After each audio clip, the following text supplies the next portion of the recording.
twongeye kubasuhuza abakurikiwe ibyahishuwe Media TV. Ni Maurice wa mugabo wanyu umwe mukundana. Turabakunda cyane. Ibyahishuwe Media TV duhora tubasabira imigisha itandukanye. Imana igikomeza kubitaho, mwebwe muba munejejwe no gukurikira ibiganiro byacu, ariko nanone mujye mukomeza gukanda subscribe, like, comment ndetse musangize n'inshuti zitandukanye. Ibyahishuwe Media TV nkuko mubimenyereye, tugenda dushaka abantu batandukanye ngo tugirane ibiganiro nabo, tubagezeho ibintu bitandukanye. Tuba duhari ku bwanyu igihe cyose. Uyu munsi rero hari umugabo twagiye gusura, hari umukozi w'Imana twagiye kureba, reka tumubaha basuhuze. Okay, murakoze kozi b'Imana, ndakomeye. Watangira twibwira? Nitwa Muganga Todori, ni izina niswe n'ababyeyi rya muganga. Hari wabyumva akavuga se ni umuganga, avura iki, akora iki? Si ubundi buganga bundi, ni ubuganga Imana yanemeye ko mba umuganga. Kubera iki? Mu gihe Imana iduhaye umwanya nk'uyu tubwira abantu kugira neza kuri Kristo. Urakoze cyane. Mbese uyu munsi waduteguriye iki? Uyu munsi uduhishiye iki? Ni iki wageza ku bakurikiye ibyahishuwe Media TV? Murakoze. Nkiri kwivuga ntango ndi umusore, hari igihe babaza se ko atavuze ko ni umusore, ni umugabo. Ndi umugabo, ndubatse, mfite umugore n'abana 4. Nkaba mvuka mu karere ka Rusizi, umurenge wa Nkombo, mu kirwa cya Nkombo. Nkaba ndi umukristo mu itorero rya ADEPR, ariko ngashima Imana ineza yayo, kugira neza kwayo. Amen. Nkaba uyu munsi nateguye ijambo riri muri Luka igice cya mbere, umurongo wa 37. Haravuga ngo kuko ari nta jambo Imana ivuga ngo rihere. Niko ritubwira iryo jambo, kuko ari nta jambo Imana ivuga ngo rihere.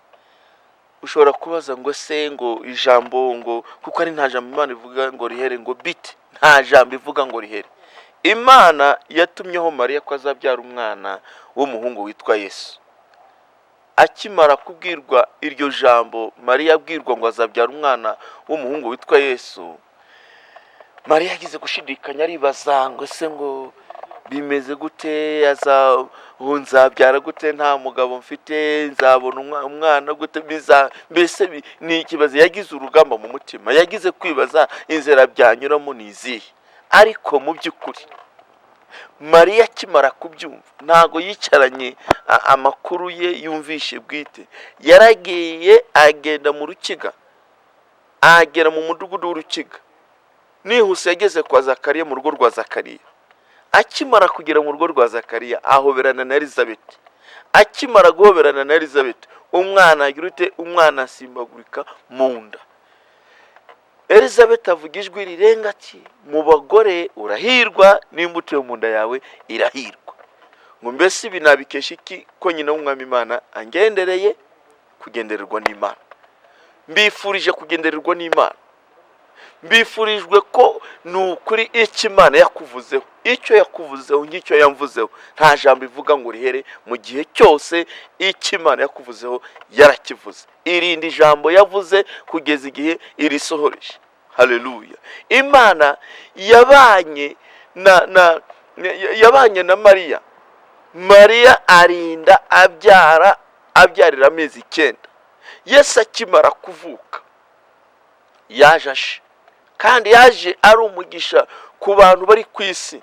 Yesu kuko Imana yari yamuvuzeho ko azavuka, Yesu aza ari umucyo ku buzima bwa buri muntu wese. Haleluya. Yesu aza ari umucyo ku buzima bwa buri muntu wese. Yesu akimara kugera ku isi, yakoze imirimo myinshi cyane, muzi, tuzi, nanjye nihereho. Hari ibyo yankoreye, hari ibyo yafashije.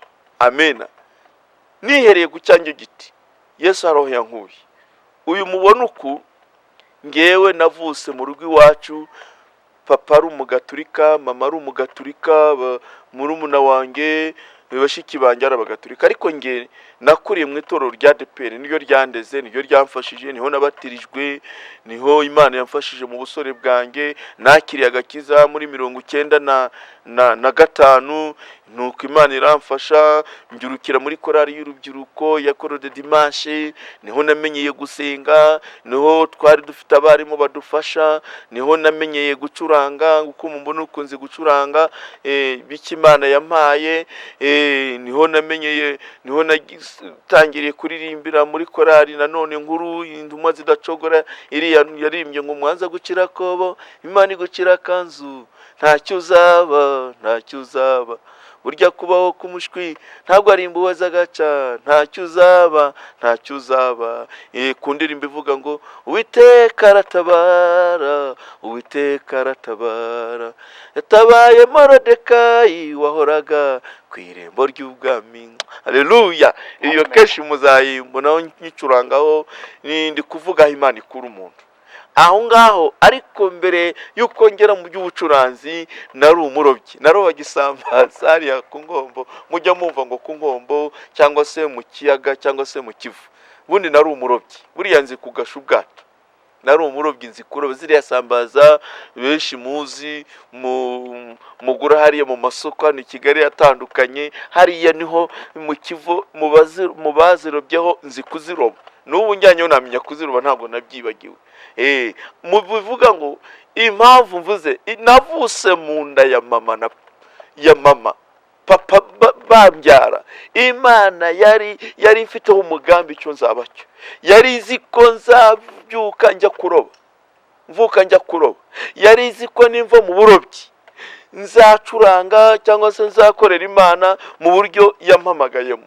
Mu by'ukuri nihuse nibuka ndi kuroba, Imana imbwira ngo Imana yavuze ngo wowe ntabwo uzaguma kuroba isambaza, uzagenda ujya kuroba abantu. Kumwe asanga Petero babwira ngo musige ibyanyu munkurikire mujye kuroba abantu. Petero arabaza ngo mbese, babaza Yesu ati uko tugukurikiye tugasiga ibyacu uzaduhemba iki? Amina. Uzaduhemba iki?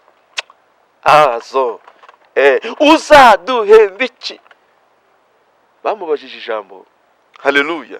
Yesu ababwira ijambo nkunda ngo mukiri mu isi nzabakubira mu nshuro 100, ariko no mu ijuru muzabona ubugingo buhoraho. Haleluya! Nta kintu kinejeje ngo kubwirwa n'Imana ngo mukiri mu isi nzakugirira neza, ngo akwa karusha uzabona ubugingo buhoraho. Nanjye nibuka hari umukecuru wamanuriye ndi umurobyi narwaye, bagiye kunsengesha ahantu twaruberaga, ndabyibuka mu karere ka Nyamasheke, hari ahantu bita Gukire. Umukecuru yarasengeye ndwaye, arambwira ati ngo mva mwana rero, mva wa mwana, Imana irambwiye ngo iragukijije, ariko dore igusezere mu Kivu ntuzongera kuroba, genda mu misozi y'igihugu cy'u Rwanda, niho Imana izagutabarira. Nibajije ese byaturuka nzajya kuroba abantu, nzababwira iki koko? Mu by'ukuri ntabwo byatinze, mbabwire bene data bantu b'Imana, ntabwo byatinze. Nakomerejeho ndagenda, ngeze iwacu kuroba kuko biranga. Najya mu mazi kugira ngo ncure n'inoti y'igihumbi bikanga, hari igihe byanga bene data. Hari igihe ushobora kugenda mwene data wa musore we ukajya mu kazi ntibikunde, ujya ubona umuntu ajya gukora agashora 100, 200, 300 agahomba, ariko akongera atereka ngerageza agahomba.